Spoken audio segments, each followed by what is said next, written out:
44 tifel u tifla f'pajjiżna nataw aktar stabilità f'ħajjithom wara bidliet fil-liġi. Bħalissa f'pajjiżna u l-251 tifel u tifla fil-fostering, għand total ta' 270 familja.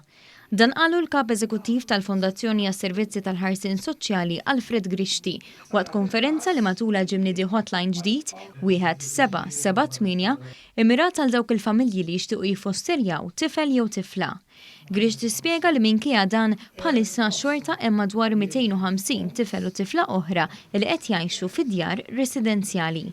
Fl-istess konferenza għall esperjenza tiegħu Julian Kallija, ġuvni li għex tfulitu għand 3 familji waqt li kien fostered. L-esperjenza tal-fostering li tatni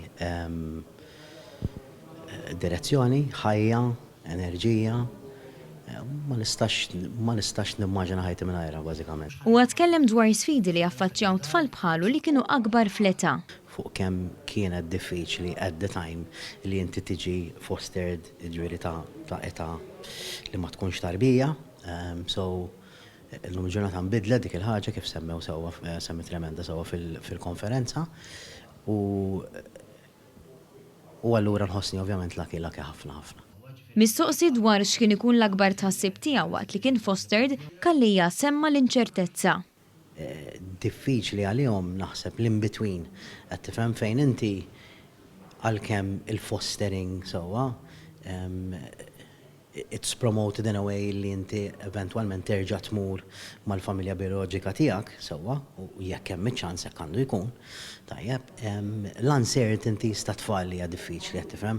Meta mistoqsi dwar x'jaħseb li għandu jsir aktar f'dan is-settur, Kallija kien skjett. Ma nagħtix pariri għal xi għax tant kemm qed isiru affarijiet, tant kemm qed nara kuluru ħajja u enerġija ta' nies li jridu jagħmlu da servizz possibbli li I think they are on the right track. Min-naħa tiegħu il-Ministru għall-Familja Michael Falzon tenna l-impenn tal-Gvern għal dan is-settur. Nemmnu fil-fostering, jekk inħarsu dak li għamilna f'dar aħħar 4 snin, investejna ħafna fil-fostering u hekk nista' nagħmel appell li dawk il-familji li qegħdin hemm barra u jixtiequ jiffosterjaw jiġu l qudiem. Huwa importanti li nsibu post il kulħadd, partikolarment ngħidin għaliex l-tfal tagħna f'ambjent ta' foster carers.